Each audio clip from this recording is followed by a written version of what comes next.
Maybe you're somebody looking to get into the comp Pro-Am scene, but you just don't know where to start. Or maybe you're somebody who already plays Pro-Am, but you're having a hard time figuring out how to play the point guard position. Or maybe you're just here because you already know JC be dropping the best 2K videos. I don't know. But look, either way, I got you covered. In this video, I'm going to be doing a full breakdown of everything you need to know in order to play point guard in comp Pro-Am, including plays, what builds you need, and more. Make sure you smash the like button, hit the sub button, because by the end of this video, you are going to be an amazing point guard. Now, the first thing we're going to talk about is your play style. Now, your play style is going to be very important because that's going to determine whether your team is winning games at a high level or losing games. Now, your build and your play style kind of go hand in hand because your build is automatically going to reflect whatever play style you're going to play. Now, your play style is so important because it's literally the foundation of your team. Your teammates' builds are going to reflect whatever play style you have. So y'all know within comp Pro-Am, obviously majority of teams run pick and roll. That's what my team runs. We kind of play a little unconventional at times, but for the most part, we are playing PNR just like every other team. And so if you're playing PNR, you want to have a build that has a high 3-ball, a high pass act, a high midi. You know, if you're throwing slips and stuff like that, you want the passes to be able to get there. And obviously when you're coming off of screens, you want to be able to knock down your shots.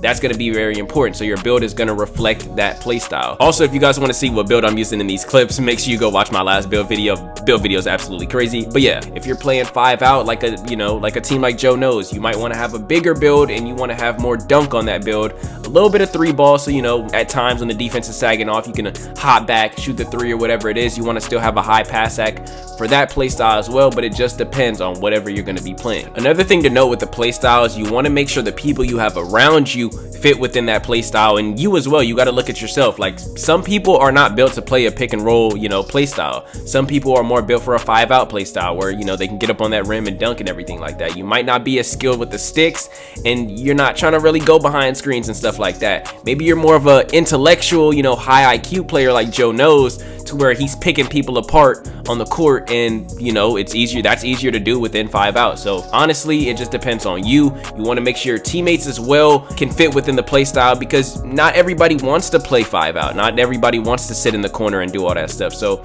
if you have teammates who are not bought into the system, then it's not really going to work. You want to make sure everybody's going to, you know what I mean, buy into their role. Next up, we're going to be talking about reading defenses. Now, as a point guard, this is probably the most important thing you guys need to take away from this video. Reading defense is so important because when you play against the better teams, bro, especially in Pro-Am, they are going to throw you off your game so many times with their defense, bro. There's going to be so many rotations happening, and it's going to take time to learn those rotations. The more you play Pro-Am, the more reps you get, the better you will get at it. Honestly, bro, I didn't start really learning how to read rotations until, like, I would say like earlier last year, or like maybe later last year, to be honest, bro. Like, it's something that takes time. It's something that takes repetition, bro. Most teams run the same types of defenses, whether it's stack, whether they're running triangle, and especially out of PNR, you got to know where the help is coming from. You have to know what they're doing on defense. You got to really take time as a PG to dissect their defense and know exactly where they're coming from, where the help is coming from, where they're rotating from, everything like that. Like, I'll even show you guys these couple plays for an example. So right here, this is going to be end of the 4th quarter, you know, real tight game. We got to get a bucket out of the inbounds right here. So I'm gonna catch the ball in the left corner. I peep that Guap, my center, has the switch onto the guard at the top of the key. So we can't settle right here. I know I might have a mismatch. I'm all the way in the corner, you know, with somebody else's guy, but you got to look for the mismatches, and Guap has the mismatch right here. We're not going to settle for a jumper. I'm going to make Guap dive to the paint, and I'm going to look for the help, because obviously they're not going to just let, you know, the point guard, you know, my center in the paint. And so I peep, the right corner is going to drop right here. I find my boy Leak for a wide open 3, and it's knocked down. Right here, this is going to be another simple play. I got the ball at the top of the key, just dribbling, looking, you know, to get open for my shot. I'm going to call my boy Sanji on a back door right here, and same thing.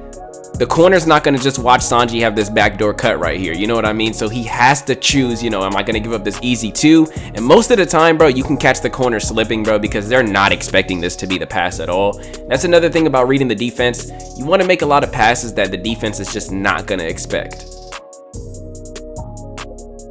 Now, the next thing we're going to talk about is your pace. Your pace is so important as a point guard because there's going to be certain times throughout the game where you want to play faster, and then there's going to be times throughout the game where you want to slow down a little bit. So for instance, like let's say it's the end of the fourth quarter, bro, you obviously aren't going to be playing as fast as possible because you want to make sure your team is getting the best quality shot. The game's coming down to the wire, bro. You don't want to lose, obviously, but there might be times throughout, you know, the second quarter or the first quarter, even the third quarter, where your team is playing a lot faster. You know, you're getting down the court, you know, whether you're getting up on that rim or whether you're putting up a lot of threes, or you know what I mean, like you're passing the ball, whatever it is, bro, you gotta know what pace you're gonna be playing at, bro, because if you're playing fast the whole entire game, which I see with a lot of point guards, bro, you're gonna lose a lot, bro, because you don't know when you're supposed to change your pace of play, and the defense is gonna be able to easily read what you're doing because you're only playing at one speed. But if you're switching your speeds throughout the game, not even just throughout the game either, it could be through certain possessions as well, bro. You start off fast, coming down the court quick, and then you slow down all of a sudden. You know what I mean? Like,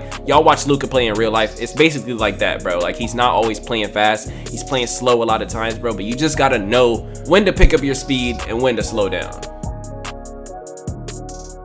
All right, next up, we're going to talk about play calls. Now, play calls are going to be very important as a point guard, obviously, because that's what's going to keep your team going offensively throughout the game. You want to be throwing different looks at the defenses. You don't want to be stagnant on offense. And at times when you are stagnant, that's when plays are so useful. So I'm going to just show you guys two little plays that we like to run right here. This first play is going to be called NYC. Basically, I'm just going to be bringing the ball up the court right here. The hash is going to be getting off balls from one of the corners, and then I'm going to have the corner slip, basically, you know, the off ball screen. And the reason that is so lethal is because everybody's thinking the ball is going to the hash. Everybody's going to think that I want to get the hash wide open for a three, but nah, it's going to be a quick back door right there. Not even a back door, but just a quick little slip from the off ball, and then you get an easy dunk. This next play I'm going to show you guys is a play we like to call red. We usually run this out of the inbounds. This is going to be a play for the center right here, and usually if my boy Guap has takeover, if he's knocking down his shots, we like to go to this play right here because usually centers aren't always shooting the ball, and so it's going to be random, you know, when we run a play for a center to get a shot up. So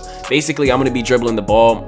My center's going to set the screen on either side, just depends on what side of the court you're on. The corner is going to cut, and then the center is going to replace that corner, and the center's going to have a wide open shot majority of the time. We run this play like pretty much every single game, not all the time like I said, but every single game we like to go to this, especially when Guap is hot.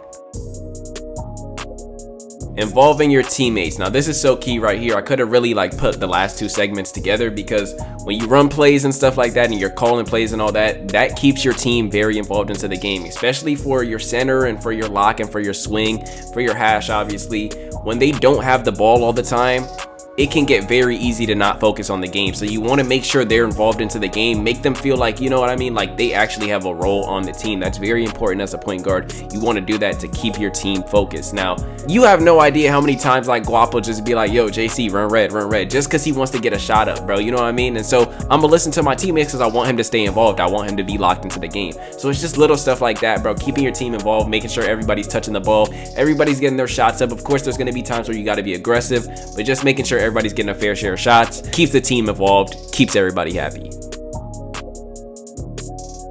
Next up, we got team chemistry. Now, team chemistry and keeping your team involved kind of go hand in hand. Those two things are very important, bro, because how can you really keep your teammates involved if y'all don't got chemistry like that? You know what I mean? Like, you want to make sure your team has chemistry. You want to make sure you're getting consistent runs. All of the best teams, bro, they're playing every single night. And if not every night, they're playing at least every single other night, bro. The best teams I've ever been on was when we was getting consistent runs. Everybody knows how each other plays. I know where my teammates want the ball at. Like, that's very important too, bro. You want to know where, you know, each one of your teammates is effective at on the court. You know, I know one of my players might shoot better in the left corner and this other one shoots better in the right corner. You know what I mean? So I'm going to make sure I find them in those spots. I know my hash likes to shoot on the left side of the court, so I'm going to try to get on the ball on the left side of the court. It's little stuff like that that makes your job so much easier as a point guard, bro. You don't have to worry too much because you already know your teammates. You know how you play, they know how you play, you know how they play, vice versa. Team chemistry.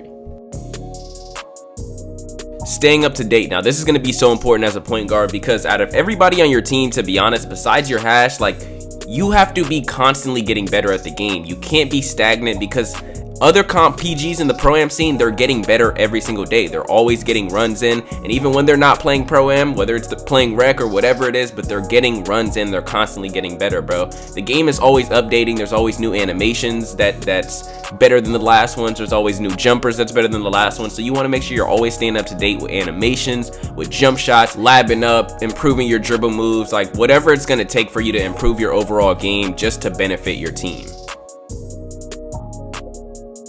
Now, the last thing we're going to talk about in this video is making the game easy. You want to make the game easy not for just yourself, but you want to make the game easy for your teammates as well. I see so many PGs where whether they're running pick and roll or whether they're running 5 out, they like to make the game so difficult and so complicated, bro. Like, if you're running P&R, you don't have to go for a 3 every time, bro. Make the game simple. You knock down a couple 3s, now find your teammates for a slip, bro, because once you get going, bro, it's going to be easy for your teammates to get shots. You don't have to score every point. You don't always have to pass the ball too. Like, you can score as well. You don't always have to go for a 3. You can take your 2s, bro. If you're playing 5 out, bro, you don't always have to get on that rim and go for a dunk, bro. Shoot the wide open 3 if it's there. Make the game easy for yourself and make the game easy for your teammates. That's what the best of the best teams do, bro. They don't always go for a 3 every single time. They play methodical. They play intellectual, bro. They're not gonna just, you know what I mean? They're playing mind games with you. They're gonna take what's there, bro. They're not gonna overcomplicate the game. I can't stress that enough.